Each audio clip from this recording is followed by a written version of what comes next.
Buenas tardes, muchísimas gracias por la invitación. Acceso a la información.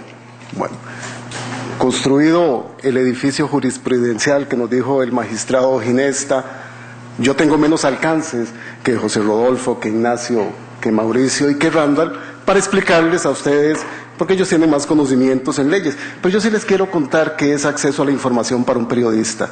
Me gustó mucho que Ignacio encuadrara esta discusión y esta presencia nuestra en que no nos conocemos. Yo empecé mi carrera periodística aquí, no existía ni siquiera este auditorio. Y cuando nosotros veníamos a hacer preguntas a las instancias judiciales, siempre se nos cerraban las puertas. Ese desconocimiento nos ha llevado a prácticas que no son correctas de uno y otro bando. Y me recordó ahora Ignacio cuando decía que una colega y un medio fue demandado por unas declaraciones que dio el expresidente Óscar Arias en su primera gestión. Yo estaba ahí ese día y no tenía por qué estar ahí, ni tenía por qué enterarme de lo que me enteré y que se los voy a contar gracias a lo que refirió Ignacio. Esa era la primera conferencia y la primera audiencia que daba el expresidente Arias para dar sus impresiones y su punto de vista por el decomiso de los dólares que vincularon a Ricardo Allen y que llegaron al país. Yo estaba muy joven, no me tocaba cubrir la casa presidencial, le correspondía a otro compañero que no llegó, pero como era un tema que estaba asociado a los sucesos y a la información judicial, yo tuve que ir a casa presidencial, no me conocían.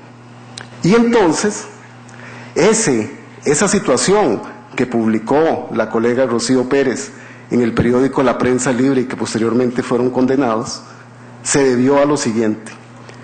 Habían hecho la estructura tal para que llegáramos los periodistas, el expresidente diera su primera declaración sobre un tema, dada la vinculación familiar, de amigos y política que don Ricardo Allen había señalado en su momento, y entonces, como a mí me tocaba ir a preguntar sobre eso, de un momento a otro, el expresidente Arias le da la palabra al exdirector de la DIS y le dice, hay un caso muy complicado que hemos encontrado de una vinculación de UPA Nacional y de una infiltración que había y de unos cursos que estaban recibiendo en la Universidad Patricio Lumumba.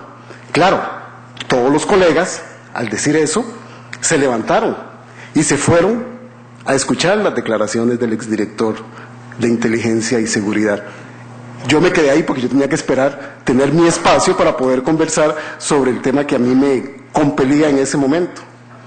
Y habían un grupo de personas ahí y dijeron, sí, nos salió el ardid. Eso es el acceso a la información.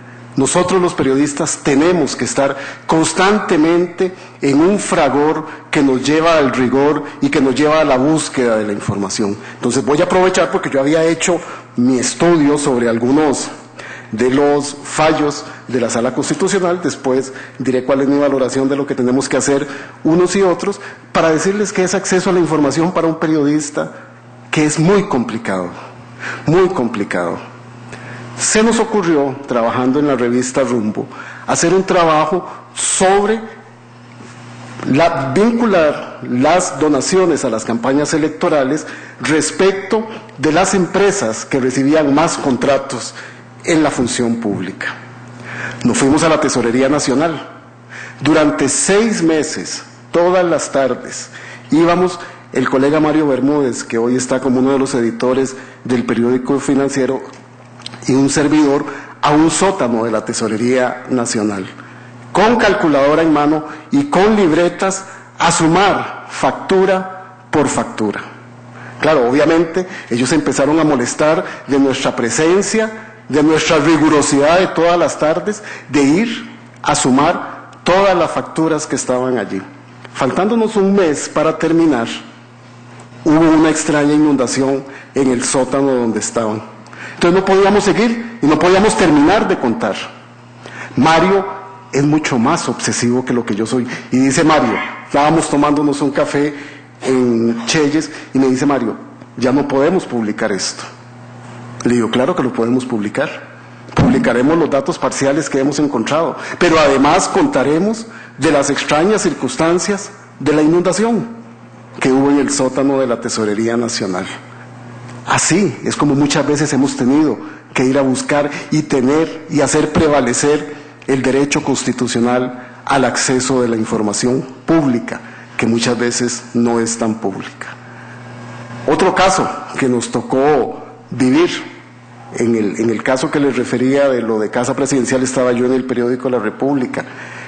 Queríamos hacer una investigación sobre las donaciones y las regulaciones que existían en el país de las campañas electorales, tema que todavía sigue pendiente, tema que no resolvemos en este proceso electoral y tema que quizá no resolvamos para el próximo proceso electoral.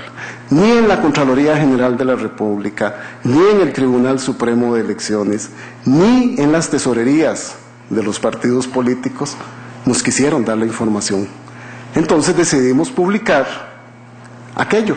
¿Y cómo lo publicamos? Publicamos solo un gran título que decía: nadie quiere hacerse responsable de dar la información del financiamiento de las campañas electorales. En el gobierno del expresidente Rafael Ángel Calderón queríamos hacer una valoración de sus promesas respecto de las acciones de gobierno. Bueno, aquello fue una pesadilla. ¿Cómo resolvimos la pesadilla de no acceder a la información pública de instituciones públicas para poderlas contrarrestar contra promesas electorales? Entonces decidimos hacer una portada que se llamaba La Portada en Negro. Y después, ¿cuál era el contenido de la investigación que hicimos? Aquí deberían tener los costarricenses la información que no pudimos obtener y pusimos las 4 razones que nos habían dado de que no podíamos obtener esa información. La labor periodística es muchas veces mal entendida, mal interpretada. Desde la sede judicial, el interés público es lo que determina, lo que tutela el juez. Pero en el periodismo y en el ejercicio cotidiano, para nosotros el interés público rebasa eso y tiene cronómetro, tiene tiempo, tiene horas de edición, tiene trabajo que hacer. Entonces, obviamente, amparados en la legalidad, en la institucionalidad, en la constitución política, ejercemos ese derecho profesional, porque es un derecho que le compete a todos los costarricenses. Así puesto en el artículo constitucional, si se cumpliera es muy fácil. Todos los ciudadanos tienen derecho a ir a buscar, pedir y recibir información de los departamentos administrativos del Estado, y se le tiene que dar. Si se cumpliera tal cual, sería muy fácil. Hay muchos mecanismos, han habido ejemplos y ejercicios impresionantes de colegas y de medios de información en la defensa real, concreta y periodística de lo que es el acceso a la información pública que deben tener todos los costarricenses. Y les cuento un último caso, porque sí me gustaría aprovechar para ejemplificar eso. Estábamos trabajando en la revista Rumbo y logramos tener acceso a un documento de primera línea. El Banco Mundial le avisaba al gobierno de don José María Figueres que no iba a hacer desembolsos del tercer préstamo del programa de ajuste estructural. Discutimos ese tema. En ese momento la directora de la revista era doña Pilar Cisneros. Discutimos con ella el tema, validamos los documentos que nos llegaron, hicimos las corroboraciones necesarias en la oficina del Banco Mundial, publicamos la información. Resulta que el día siguiente, ese mismo día que sacamos la publicación, recibo una llamada de doña Flor Isabel Rodríguez, ministra de Información. Su esposo, don Fernando Herrera, era el ministro de Hacienda, y me dice: Boris, exige el presidente Figueres que le diga de dónde cogió usted ese documento. Yo era más irreverente y más irrespetuoso que lo que soy ahora, y yo le dije: doña Flori, dígale a don José María Figueres que mis fuentes llegan hasta el Pentágono y no las puedo revelar. ¿Saben cómo llegó esa información? Esa información llegó de un funcionario público resentido porque no le habían dado el puesto que quería. Así es, porque hay una enorme cantidad de ciudadanos en el ejercicio público y privado que también nos alimentan a los medios de comunicación y nos llevan por las rutas en donde accesamos a esa información. El acceso a la información vista desde muchos sectores y desde muchos ángulos es muy compleja. En esa complejidad los periodistas hemos resuelto, y los medios de comunicación, que tiene que ser un acceso irrestricto. Nos gustaría ver votos de la Sala Constitucional más públicos, donde sepamos quién votó, qué y por quién. Quisiéramos que en las juntas directivas de las instituciones autónomas tuviésemos más acceso. Recuerdo que cuando yo cubría sucesos y judiciales aquí, tenía una compañera muy inquieta, Lorena Villalobos, que también estaba estudiando Derecho. Y un día le dije yo, Lorena, ¿nosotros tenemos derecho a ir a escuchar las sesiones de la Corte Plena? Y dice Lorena, intentémoslo. Estaba Lorena trabajando en Canal 2 y empezamos a ir. Y entonces ideamos una estrategia. O se asomaba Lorena o me asomaba yo, para ver qué lográbamos escuchar. ¿Y saben qué pasaba? Cuando llegábamos, se concluía la sesión. Esa es la realidad del acceso a la información pública. Tenemos un ordenamiento. Costa Rica no tiene una ley especial de acceso a la información pública, pero sí tenemos un sistema normativo y una trayectoria jurisprudencial que nos garantiza el acceso a esa información. Tenemos que mejorarla. Y en eso, Sala Constitucional, el Poder Judicial y los medios de prensa tenemos que ser irrestrictos, porque ese derecho a la información no le compete ni a uno ni a otro, le compete a los ciudadanos. Y entonces tenemos que hacer en ambos extremos lo que tengamos que hacer por preservar ese derecho humano fundamental que es la libertad de expresión, pero además el complemento de la libertad al acceso a la información y de la información. Y entonces, que estos encuentros sirvan para conocernos más, para saber que tenemos un objetivo en común, que tenemos mecanismos diferentes. Yo he aplaudido muchas veces votos de la Sala Constitucional cuando jala las orejas en términos generales a la prensa y en términos particulares a algunos medios y a algunos colegas, porque cometemos excesos, cometemos faltas al rigor en la búsqueda de la información y necesitamos también un contrapeso, pero nunca permitiremos que ese contrapeso vaya en detrimento ni de la libertad de expresión ni del acceso a la información pública, porque ahí serían entonces otras reglas del juego. Pero cuando hay que llamar la atención, cuando hay que puntualizar, cuando hay que afinar el lápiz en el ejercicio periodístico, también tenemos que hacerlo, porque no nos gusta a los medios de comunicación que nos llamen la atención. No lo hacemos muchas veces con el rigor de la autocrítica. Nos hemos excedido y nos vamos a seguir excediendo.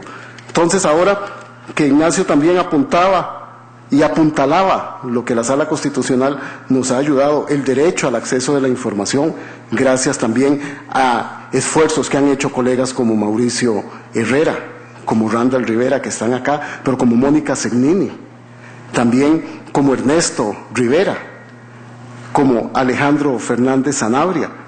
Nosotros nos sentimos amparados, protegidos cuando nos dan eso.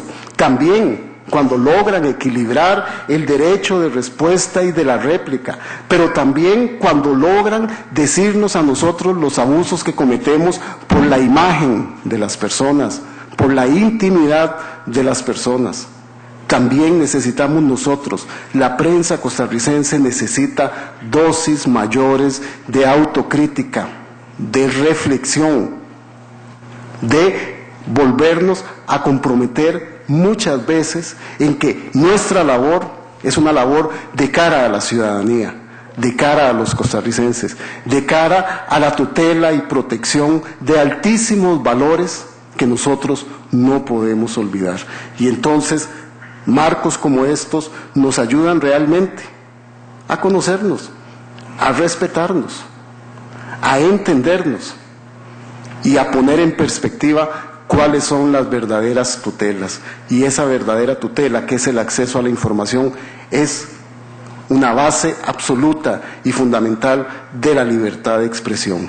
Y en el ejercicio y en la tutela de esa libertad de expresión, todos debemos tener siempre una guía clara y transparente, que es la que nos da la ciudadanía. Muchísimas gracias.